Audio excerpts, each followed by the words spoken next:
Laudato Si, meaning praise be to you, is an encyclical letter written by Pope Francis and published on May 24, 2015.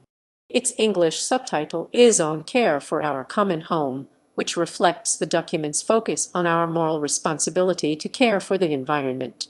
In this presentation, we will explore the encyclical's key themes and the main points of each chapter.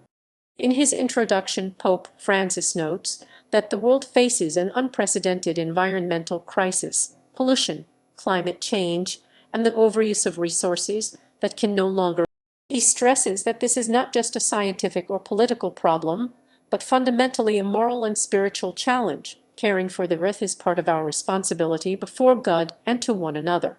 The encyclical calls for an integral ecology approach, recognizing that environmental, economic, and social issues are all interconnected and must be addressed together. Francis invites everyone into an inclusive dialogue about how to solve these crises, urging global cooperation to protect our common home for both present and future generations. Chapter 1, What is Happening to Our Common Home, reviews the current environmental problems facing the planet. Pope Francis points out that pollution and climate change are real and urgent issues. He also critiques our throwaway culture, the tendency to produce and discard excessive waste, which is causing great harm to the earth. Beyond pollution and climate change, Chapter 1 also highlights the loss of biodiversity and the depletion of natural resources such as clean water. Many species are disappearing and important ecosystems are being damaged. The encyclical warns that this environmental deterioration is already harming both nature and human life. Francis underscores that the poor are the ones who suffer most from environmental destruction, as these crises aggravate existing inequalities. He notes that the global response has been weak so far. Both political leadership and societal action have largely failed to address the scale of the problem. The chapter concludes that we must not remain indifferent. We need to acknowledge these realities and take urgent action on behalf of the earth and the poor. Chapter 2, The Gospel of Creation, explores the religious foundations for our relationship with the environment. Francis draws on the Bible, reminding us that God lovingly declares creation good, and that every creature has value and purpose in God's eyes. In other words, the natural world is a precious gift from God. In this chapter, Pope Francis emphasizes that human beings have a special responsibility toward creation. We are not masters of the planet free to exploit it at will. Rather, we are stewards entrusted by God to care for nature. The biblical idea of dominion over the earth, he explains, actually means to cultivate and protect it, not to abuse it. Francis also shows how faith can motivate ecological responsibility. Spiritual values like gratitude for God's gifts and a sense of connection with all creatures can inspire us to care for the environment. He reiterates that the earth is a shared inheritance meant for everyone, reflecting the principle of the common good. Chapter 3, The Human Roots of the Ecological Crisis, examines how human factors have led to the environmental emergency. Pope Francis warns about a dominant technocratic mentality, a way of thinking that idolizes unlimited technological progress and economic growth. In this mindset, people pursue technology and profit at all costs. Francis argues that this approach, which puts efficiency and gain above all else, is a major root of both environmental and social damage. In addition, Francis critiques a distorted anthropocentrism and excessive human-centered worldview. This attitude leads us to treat nature as an object for our use and to forget our responsibility to care for it. When we place ourselves above everything, we end up justifying the abuse of creation rather than its stewardship. He calls for us to reconsider our notion of progress. Not everything new or technologically advanced is beneficial for humanity. Francis insists that we guide technology with ethics and the common good in mind, otherwise our immense technological power can lead to serious harm instead of true progress. Chapter 4, Integral Ecology, is at the heart of the encyclical's message. Here, Francis proposes a holistic vision that he calls integral ecology. The basic idea is that everything is closely interconnected: the environmental, economic, social, and cultural dimensions of life are all linked.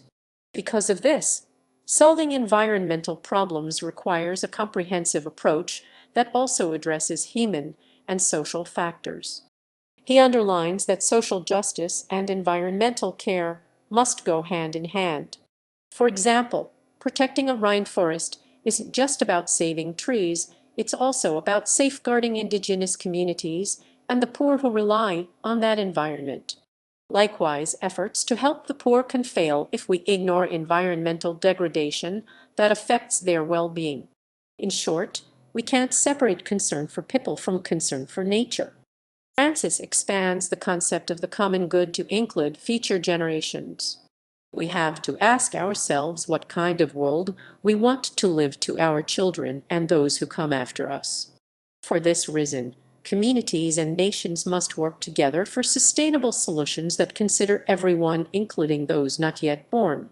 Chapter 5, Lines of Approach and Action, looks at what can be done and how we should discuss solutions. Pope Francis begins at the global level. He calls for stronger international cooperation to tackle issues like climate change. He argues that global problems need global agreements. No country can solve these issues alone. International efforts, such as climate summits and treaties, are crucial for setting common goals and commitments to protect the environment. Francis then emphasizes action at national and local levels. He urges governments, cities, and communities to adopt sustainable policies and practices.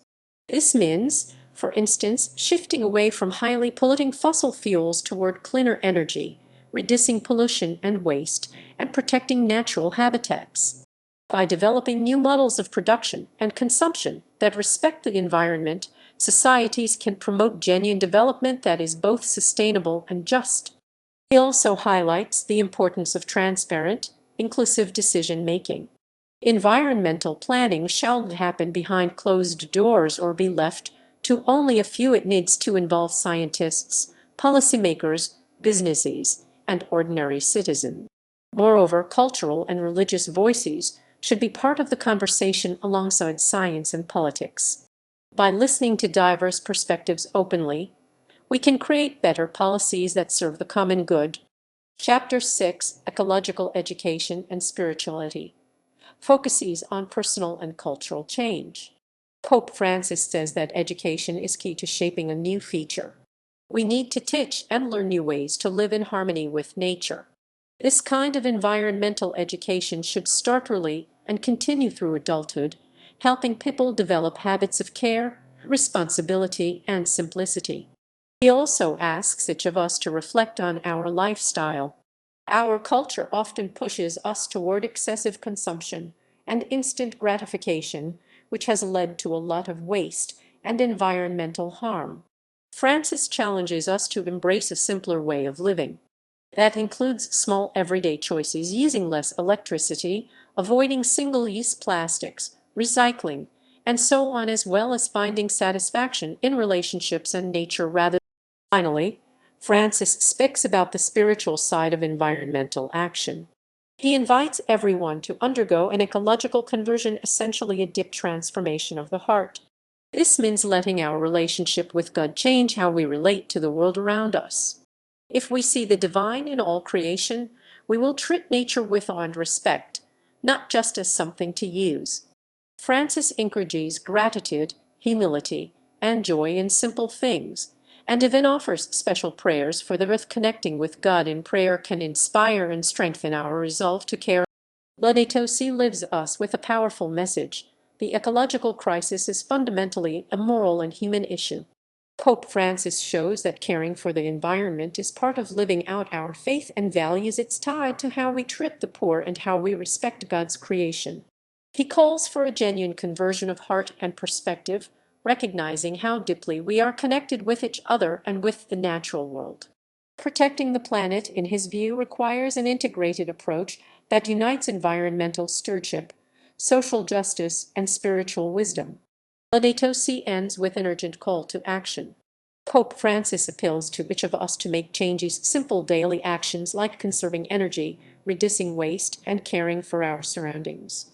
He also urges leaders to be courageous and enact policies that put people and planet first.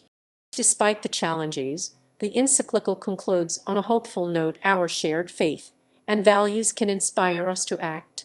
He even offers prayers for the earth and for humanity, trusting that we can unite in love and solidarity to protect our common home.